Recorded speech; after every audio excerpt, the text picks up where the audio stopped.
Hello everyone, this is a must-have vegetarian dish on my family's dining table all year round. I make it 4 or 5 times a week and it's always finished as soon as it's served. It's just that delicious. Prepare a head of cabbage, cut it in half, and remove the hard core. Then cut it into thick shreds. After cutting, loosen the shreds and put them in a bowl for later use.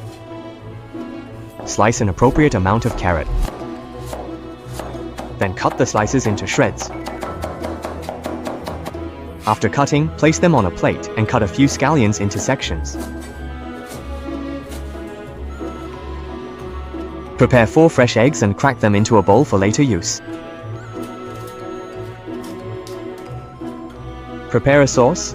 Add 1 spoonful of light soy sauce, 1 spoonful of oyster sauce, a little dark soy sauce, a small spoonful of salt, a bit of sugar to enhance the flavor, and an appropriate amount of pepper to a bowl. Mix well and set aside.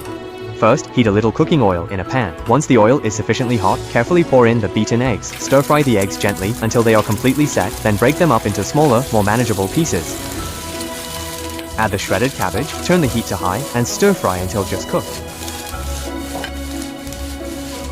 Then, you will add the finely shredded carrots and gently stir-fry them for a few moments.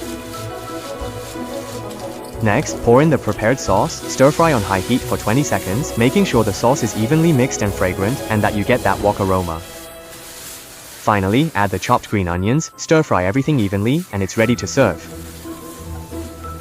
Once it's done, transfer it to a plate. The delicious stir-fried cabbage with eggs is ready. It's as easy to make as drinking water, and it's both tasty and goes great with rice. Kids especially love it. They could eat it 8 times a week and never get tired of it.